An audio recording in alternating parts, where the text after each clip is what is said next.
Salut, salut tout le monde! Petite capsule sur le home staging. C'est quoi ça, le home staging? C'est la préparation visuelle de ta propriété dans le but de vendre ou de louer, mais d'attirer l'attention et de faire vivre une émotion dans la visite des futurs acquéreurs, locataires de ton bien immobilier. C'est ça. Le home staging, c'est préparer la maison pour l'autre, hein? C'est ça. Ça coûte combien du home staging? Ben à ce moment-là, je pourrais te dire qu'à peu près 1% de la valeur de ton bien maximum. Fait qu'on prend une maison de, mettons, 400 000 $, ça va pas te coûter plus que 4 000 $ faire du home staging. Là, tu vas me dire, 4 000 $ de bebelle pour rendre la maison attrayante, c'est pas un peu cher? C'est peut-être un peu cher, mais ce que ça peut te faire faire comme coup de circuit, ça vaut la peine.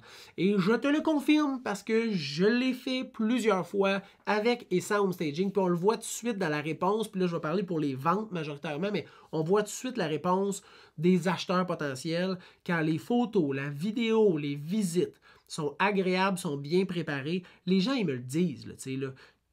Ah, telle chose, wow, c'est vraiment beau, hein? Oui, ce sentiment-là de wow, c'est ça qu'on veut faire vivre à l'acheteur potentiel. Puis pourquoi je te parle de ça? Parce que je suis allé évaluer une propriété neuve, 2022. Une de dehors, elle a l'air vraiment petite, mais c'est une énorme propriété, là, tu sais. Premier étage, fait que c'est un bungalow. Premier étage, fait, fini. Deuxième étage, rien de fait. Les divisions sont là, mais il n'y a pas. Pas de plancher, pas de salle de bain finie, le gyps c'est ses murs, c'est pas peint, tu comprends? Il n'y a pas de plafond. Il n'y a rien de fait. Fait que le coup de cœur, il faut qu'il soit en haut. Je rentre, c'est une maison 2022, un beau bungalow blanc et noir, tu sais, style farmhouse, là, comme les gens aiment. Tu rentres à l'intérieur, beau choix de plancher, toutes les divisions sont énormes. Les meubles à l'intérieur de la propriété sont pas lettres. Fonctionne juste absolument pas avec le style de la propriété. C'est la propriété qu'on vend. Fait que je m'assois, jase, je fais l'évaluation de la propriété, puis après ça, je lui dis, êtes-vous ouvert à faire un peu d'home staging parce que vos meubles fonctionnent vraiment pas avec le style plus contemporain de l'intérieur de votre propriété. Puis ils m'ont dit oui. À partir de là, je fais quoi quand je donne des conseils en home staging? Parce que moi, je suis allé chercher mon certificat en home staging, puis j'ai fait mon cours en design intérieur pour essayer d'avoir un œil professionnel sur la situation. Fait que je fais quoi dans ce temps-là quand que je me rends compte que les meubles ne fitent pas pantoute avec la place? Je reviens chez nous. Fait que mon client me dit oui, je suis ouvert à faire du home staging dans ma maison. Fait que je fais parfait. Je reviens chez nous. Là-bas, je suis mélangé. Hein. Là-bas, j'ai pris des photos parce qu'il n'est pas en ligne déjà. J'ai pris des photos, une vidéo hein, pour pouvoir savoir ce qu'ils ont déjà, qu'est-ce que je peux réutiliser, où vont aller les choses.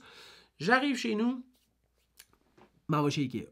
Sur mon ordinateur, bien évidemment. Sur mon ordinateur, mais je m'en vais chez Ikea. Fait que j'ouvre une feuille de notes, je m'en vais chez Ikea, puis là, je marque entrée. Puis là, je m'en vais chercher tout ce que je veux dans l'entrée.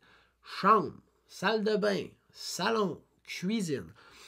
Puis je vais aller chercher des choses qui sont pas chères, qui sont abordables, parce que je sais que c'est mes choix à moi pour les personnes qui vont venir visiter. C'est pas les choix du propriétaire, parce que les propriétaires, il a choisi les meubles qu'il y a parce qu'il aime les meubles qu'il y a.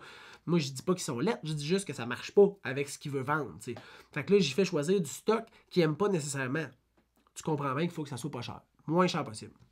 Fait que ça soit la table, les chaises, les vases, les cadres, les douillettes, les draps, les paniers à linge, faut que tout fit.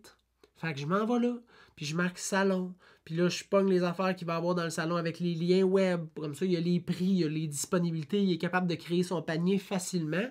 Puis, ultimement, je peux aussi faire un genre de mood board de ça va ressembler à quoi à l'intérieur de la propriété, tu sais. Ça, c'est le genre de service que je suis capable d'offrir, mais que tu devrais aussi demander si tu vois que l'intérieur ne fit pas avec l'enveloppe. Là. Puis ça m'est même déjà arrivé, j'ai acheté un iPad, j'ai acheté un crayon, j'ai fait des formations pour faire du dessin, puis j'ai pris une photo de la pièce, je l'ai mis dans mon iPad, puis j'ai intégré les meubles que je veux dans la place. T'sais. Ma cliente, ça c'était à Montréal, c'était à Rosemont, ma cliente avait peint les mêmes petites montagnes sur le mur de la chambre d'enfant, le lit, la table, les chaises, tout avait été changé. T'sais. Puis c'était spick and span. C'était parfait. Pour eux, peut-être pas. Pour l'autre, oui. C'est qui qu'on veut séduire dans une vente? L'autre personne. Fait que le home staging, c'est quoi? C'est la préparation pour l'autre. Ça coûte maximum 1% de la valeur de ta propriété. Puis ça vaut la peine. Les gens le disent. La dernière maison là, qui est sortie en forte surenchère, c'était 57 000 de plus que le prix demandé. Il avait mis 2 petits manteaux sur des petits supports dans l'entrée, des manteaux d'enfants à la hauteur des enfants. Puis je pense qu'un client sur 2 a fait « Ah, oh, c'est bien cute ça! » Ça, c'est des réactions positives. Ça aide ta vente, c'est sûr et certain. Des « Ah! » Ça, c'est vraiment lettre. Ça aide pas ta vente. Même si ça n'a pas rapport, même si c'est dans les exclusions, ça aide pas ta transaction. Fait que pense-y avant de mettre en vente. La préparation de ta maison, c'est super important. Prends quelqu'un qui est capable de t'aider ou engage quelqu'un pour faire du home staging. Ça peut être de la peinture, des petites réparations, des meubles, des accessoires, des cadres, changer la luminosité. Ça peut être plein d'affaires. Mais ça va vraiment t'aider. Prends les bons choix, fais les bons choix. Fais les bonnes étapes, puis récolte à la fin. Ça va être payant, puis c'est pour toi que ça va être payant. Je te souhaite une bonne fin de journée. Si tu as des questions, tu peux m'écrire au serviceimmobilier.ca. Sinon, tu peux me suivre sur les réseaux sociaux. Ça va me faire plaisir de t'entertainer. Bonne fin de journée!